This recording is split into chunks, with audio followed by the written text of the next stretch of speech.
Waste Bengal की सरजमी पर पहली मर्तबा यहाँ पर आया हूँ और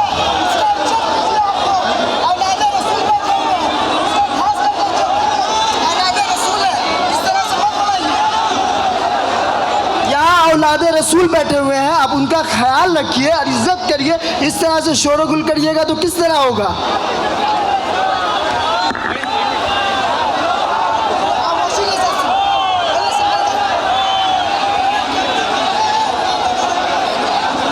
यहाँ पर तमाम मौजूद बुज़ुर्गान दीन, औलिया इकराम और यहाँ पर तमाम मौजूद नौजवान और मुझको सुनने वाली यहाँ पर मेरी इज़्ज़तदार पर्दा नशीन मेरी माँ और बहनों को अस्सलाम वालेकुम रहमतुल्लाहि व बरकातुहू। पहली मर्तबा वेस्ट बंगाल की सरजमी सिलीगुड़ी पर मैं आया हूँ और आप लोगों की ये मोहब्बत देखकर मैं उस अल्लाह का मैं शुक्रगुज़ार करता हूँ और मैं बहुत चैन से मैं ये सोच सकता हूँ कि अल्हम्दुलिल्लाह इस सिलीगुड़ी के सरजमी पर ऐसे नौजवान मौजूद है जहाँ पर हमारा इस्लाम महफूज है। अल्हम्दुलिल्लाह बहुत खुशी हो रही है आप लोगों की ये तड़प और ये मोहब्बत देखकर और मिलादुन नबी की बहुत बहुत मुबारकबाद हो आप सबको। मुश्किल थे रास्ते आसान हो गए, मुश्किल थे रास्ते आसान हो गए, दुश्मन ये देखकर हैरान हो गए। रखा मेरे नबी ने ये दुनिया में जब कदम, रखा मेरे नबी ने जब ये दुनिया में कदम, पत्थर भी कलिमा पढ़कर मुसलमान हो गए। ये मेरे नबी की शान है। हमारे नबी करीम मोहम्मद मुस्तफ़ा सल्लल्लाहु अलैहि वसल्लम की सीरत है। हम हर मज़हब को वही मोहब्बत से देखें। हमारे रसूलुल्लाह की सीरत है, हम हर किसी से मोहब्बत करें। आप थोड़ा नीचे उतर जाओ इमरोज़ भाई।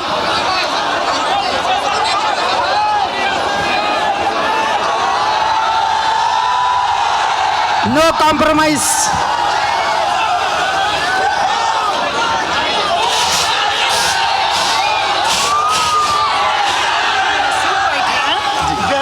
आप बोलिए, आप नहीं, देखिए यहाँ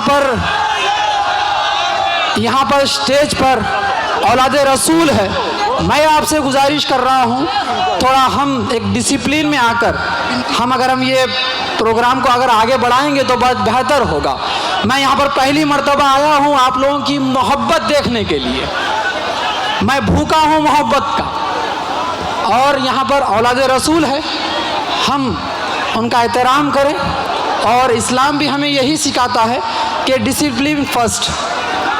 तो हम आगे बढ़ते हैं कि ये जो प्रोग्राम को ऑर्गेनाइज़ किया गया है नूरे मुजज़्ज़म और इसको सपोर्ट किया गया है दूर्स मिल्लत इस्लामिया सोसाइटी का मैं शुक्रगुज़ार हूँ कि इतना अच्छा आप लोगों ने प्रोग्राम को मुनक़िद किया है।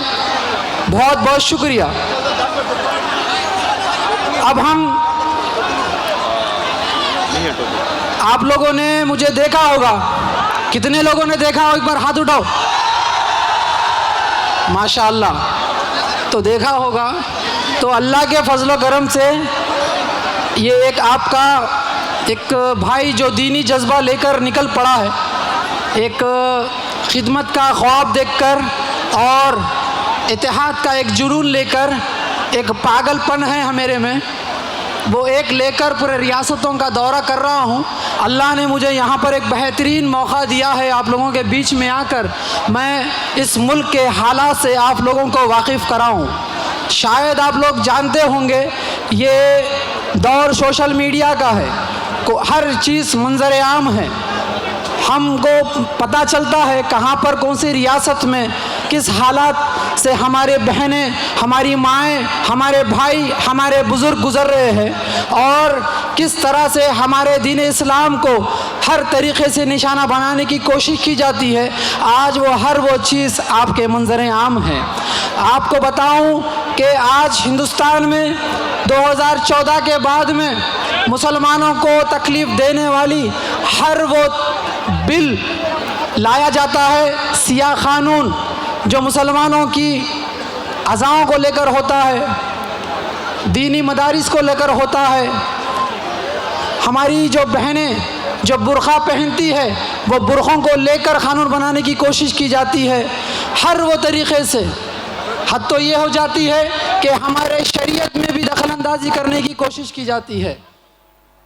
ये एक ऐसे दौर से हम गुज़र रहे हैं जहाँ पर हमको इत्तेहाद रखना बहुत बेहद ज़रूरी है और मैं उम्मीद करता हूँ कि तमाम यहाँ पर जितने लोग मौजूद हैं वो इत्तेहाद का सबूत देंगे इंशाअल्लाह। इंशाअल्लाह देखिए, अगर किसी को तकलीफ़ अगर पहुँचती है तो हमारा भी ये फ़र्ज़ है कि अगर अल्लाह ने आपको अगर अपनी हाथों में अगर ताकत दी है कि आप अगर वो जुल्म को रोक सकते हैं तो आप अपनी हाथों से रोको।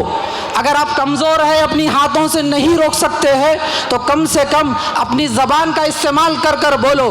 अगर आप वो भी नहीं कर सकते तो कम से कम उसके लिए अपने दिल में बुरा रखो। कम से कम अगर आप ये भी नहीं कर सकते तो आप मुसलमान होने के काबिल नहीं हैं। बुरा तो रखो। आज क्या हालत है पता है आप लोगों को? कहीं अखलाक को, कहीं अशवाक को, कहीं जुनैद को, कहीं नसीर को और आप ही के एक वेस्ट बंगाल में इरशाद आलम को मॉब लिंचिंग में मार दिया जाता है और बताया ये जाता है कि उसने गाय का गोश्त रखा था। एक शक की बुनियाद पे मॉब लिंचिंग कर कर मारा जाता है। तो आपको आगे बढ़ता हुआ आपको ये एक चीज़ बताता हूँ कि ये जो बेरोज़गार जो ये झुंड है, ये बेरोज़गार झुंड मुसलमानों को किस तरह से तकलीफ़ के अज़ायत देने की कोशिश ये करते हैं। मैं आप लोगों का एक एजेंडा बताता हूँ। ये लोगों का एजेंडा इतना ही है कि हमको वर्गलाए, हमको गुस्से में लाए, हमको शर में लाए और उसके बाद में नुकसान हमारा ही होगा और हमको ही जेल में डाला जाएगा और हमको ही बदनाम किया जाएगा और हमारे ही घर तोड़े जाएंगे। इनका ये एजेंडा है। आप एक चीज़ बताऊं, फरीदाबाद में जब एक मॉब लिंचिंग कर कर एक इंसान को मारा जाता है, फरीदाबाद में गौर से सुने आप लोग, कितनी हिपोक्रेसी है अपनी इंडियन मीडिया की, कितनी हिपोक्रेसी है। जब एक इंसान को मार दिया जाता है और इतने मुसलमान नौजवानों को मॉब लिंचिंग की जाती है मगर ये मीडिया उफ नहीं करती, उनके कान पे जू नहीं रेंगती। मगर जब फरीदाबाद में 19 साल का नौजवान जिसका नाम आर्यन मिश्रा था, क्या था? आर्यन मिश्रा था, और यही आर्यन मिश्रा को मुसलमान समझकर यही बजरंग दल के लोगों ने मार दिया। क्या इल्जाम लगाकर? कि उसके पास गाय का गोश्त था। जब उसको मार दिया, जब उसके सीने में, जब उसके सर में गोलियां डाल दी गई, बाद में पता चला कि यह ब्राह्मण हिंदू था। पूरी मीडिया को मिर्ची लग गई, पूरी मीडिया को मिर्ची लग गई कि ये आर्यन मिश्रा था, मुसलमान नहीं था। जब तक ये मीडिया खामोश था, जब मुसलमानों को मारा जाता था, उनको पीटा जाता था, तो यही मीडिया खामोश था। जब अनिल मिश्रा जो हिंदू ब्राह्मण था उसको जब मारते हैं तो इतनी मिर्ची लग गई, इतनी मिर्ची लग गई। वो भी हमारा हिंदू भाई था, हमारा हिंदू भाई था। वो कहते हैं ना, जो मशहूर शायर ने क्या खूब कहा था, लगेगी आग तो आएंगे कई घर जद में, यहाँ पर हमारा मकान थोड़ी है। और ये आग तुम लगाओ, हम इंशाअल्लाह रसूलुल्लाह की सीरत पर चलने वाले नौजवान हैं, तुम आग लगाओ, हम इंसान के नाते खिदमत करते जाएंगे। इंशाअल्लाह ये नफरत की फिजाओं को मोहब्बत में बदल देंगे इंशाअल्लाह। इंशाअल्लाह मुसलमानों के दुकानात, मुसलमानों के मकानात और मुसलमानों के नाम से नफरत, मस्जिदों से नफरत, कब्रस्तानों से नफरत, दीनी मदारिस से नफरत, और हम गुमराही में हैं। आपको मैं यहाँ पर आगाह करने के लिए आया हूँ और मुझसे जो हो सकता है मैं आप लोगों के दरमियान में रखना चाहता हूँ। सुनिए, जेसीबी बोलते ही हमको एक जना याद आता ना, उसके लिए भी एक पैगाम लाया मैं। जेसीपी जो इस्तेमाल कर use of JCB and misuse of JCB बताता हूं मैं आपको। अब मिस यूज ऑफ जेसीपी बताता हूं। मिस यूज ऑफ जेसीपी क्या क्या है? मुसलमानों के घर तोड़ो, मुसलमानों के मकानात को तोड़ दो, मस्जिदों को तोड़ दो, दीनी मदारिस को तोड़ दो, मुसलमानों को हर वो चीज से तबाह बर्बाद कर दो। ये फिलहाल इंडिया में यूज ऑफ जेसीपी चल रहा, मिस यूज ऑफ जेसीपी। अब मैं आपको यूज ऑफ जेसीपी बताता हूं। तेलंगाना रियासत के एक खम्मम डिस्ट्रिक्ट में सैलाब आता है। क्या आता है? सैलाब आता है। सुनिए गौर से, सुन ले भाई, तू यूपी वाले तू भी सुन ले, तू भी सुन। मैं तेरे लिए पैगाम लाया। एक अच्छा दिन है, एक इंसानियत का पैगाम देंगे। नफरत तो तुम फैलाओ, हम मोहब्बत फैलाएंगे। तू जेसीबी से तू घर तोड़ ले, दुकान तोड़ ले, मगर याद रख, ये मुसलमान का ईमान टूटने वाला नहीं है, ये टूटने वाला नहीं है। हमारा घर तो आखिरत में अल्लाह का करम है, तू कितने घर तोड़ते जा। अब यूज ऑफ जेसीबी बताता हूं मैं आपको। जेसीबी का किस तरह से इस्तेमाल किया जाता है। हमारे तेलंगाना रियासत के खम्मम डिस्ट्रिक्ट में सैलाब आता है, और जब कुदरत का कहर आता है, कोई मजहब देखकर नहीं आता, मजहब देखकर नहीं आता। उसमें हिंदू भी तबाह होते हैं, मुसलमान भी तबाह होते हैं, जैन भी तबाह होते हैं, ब्राह्मण भी तबाह होते हैं, क्रिश्चियंस भी तबाह होते हैं, सिख भी तबाह होते हैं, हर मजहब का मानने वाला तबाह होता है जब कुदरत का कहर आता है। तो इसी कुदरत के कहर में 9 लोग फंस गए थे सैलाब में। कितने लोग? 9 लोग फंस गए थे। और एक हमारा दीनी भाई शेर, जिसका नाम सुबान खान था। क्या था? सुबान खान था। और 9 लोग जो सैलाब में फंस गए थे, जिसके अंदर हर मजहब का आदमी था, हर मजहब का आदमी था 9। और सुबान खान ने अपनी जेसीबी निकाली। क्या निकाली?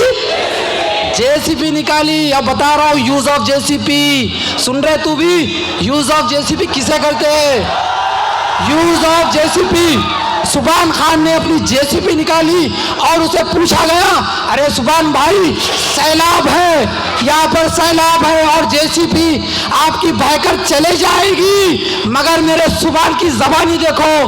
वो सुबान ने ये बताया, देखिए वहाँ पर 9 जाने खतरे में हैं और मैं यहाँ पर खड़कर नहीं देख सकता, यहाँ पर खड़कर नहीं देख सकता, मुझे जाकर कोशिश करनी है। और ये बोलता है, रे आपकी जान को खतरा होगा। और सुबान खान की ज़बानी देखिए, सुबान खान पलटकर ये बोलता है, अगर मैं जाऊंगा, अगर वापस नहीं लौटा तो मैं एक इस दुनिया से चला जाऊंगा, मगर जब आऊंगा तो 9 को लेकर आऊंगा। ये उसकी ज़बान थी। और ये सुबान खान ने अपनी जेसीबी स्टार्ट की, गाड़ी को स्टार्ट किया और अंदर गया। अल्हम्दुलिल्लाह यही सुबान खान ने हर वो 9 जनों को निकालकर वापस लाया। अरे ये इस्लाम है, ये मुसलमान है, ये इस तरह से जेसीबी को इस्तेमाल किया जाता है। और तू हमारे मस्जिदों को गिराने की साजिश, हमारे मदरसों को गिराने की साजिश, मुसलमानों के घरों को तोड़ने की साजिश, याद रख, ये मुसलमान डरने और घबराने वाला नहीं है। डरने और घबराने वालों का नाम मुसलमान नहीं। अरे हम मौत से खेलने वाले मुसलमान हैं। अरे जिसको मौत नहीं डरा सकती और तू क्या डराएगा हमको। अरे ये हम मुसलमान हैं। अरे हमको डराते हैं, हमको। और ये बेरोजगारी का झुंड, आरएसएस हो, वीएचपी हो, बजरंग दल हो, चाहे जितने भी हो, उन सब सुन ले, यहाँ जितने नौजवान हैं वो तुम सब बेरोजगार झुंड यहाँ के नौजवानों की पैरों की धूल है। आज मुसलमानों को डराया जाता है, आज मुसलमानों को हर वो चीज से तकलीफ वजायत देने की कोशिश की जाती है, माशी हालत से कोशिश की जाती है कि उनको कमजोर किया जाए, उनको डराया जाए। मगर वो नादानों को नहीं पता कि हम यूसुफ अलैहिस्सलाम की सुन्नतों को भी फॉलो करते हैं, जो जेल जाने से नहीं डरते, जेल जाने से नहीं डरते, क्योंकि हम यूसुफ अलैहिस्सलाम की सुन्नत को मानते हैं।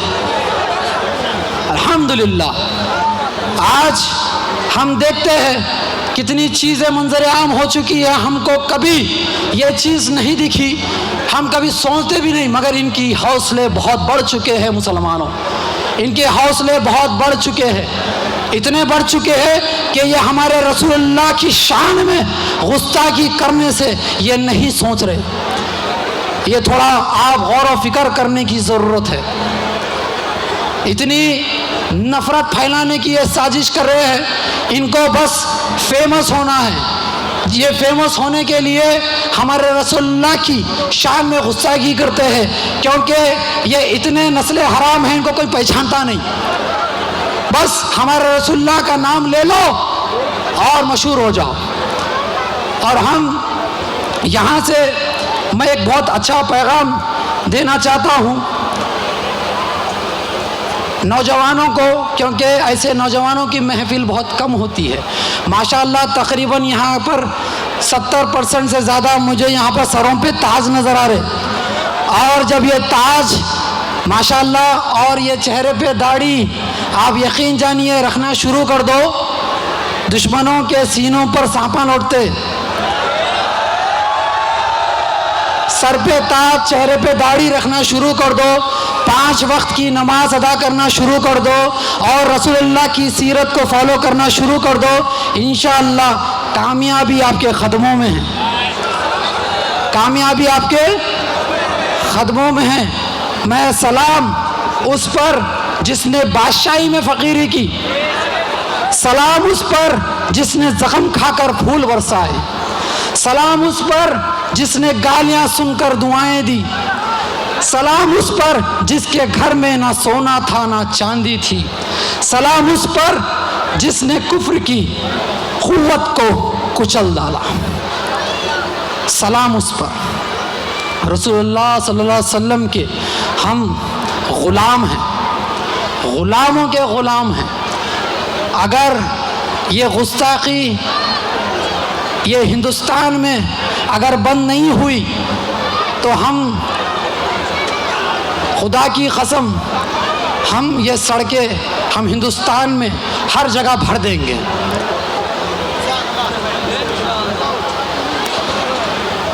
टाइम का भी तकाज़ा है तो मैं ज़्यादा आप लोगों से गुफ्तगू नहीं करूँगा।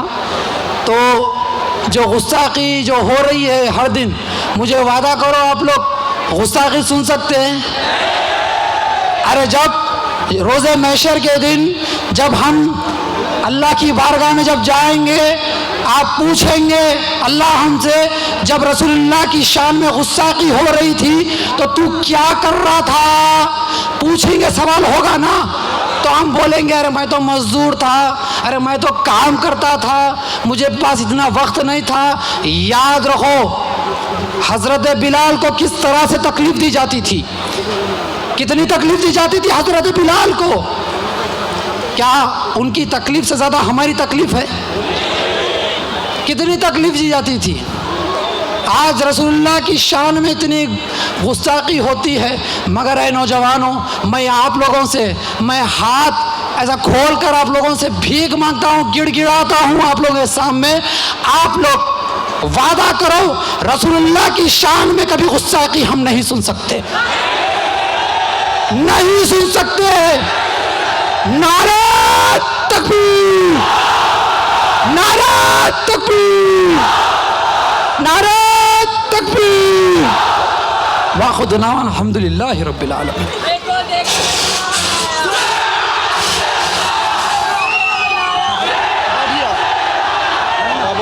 बैठिए बैठिए।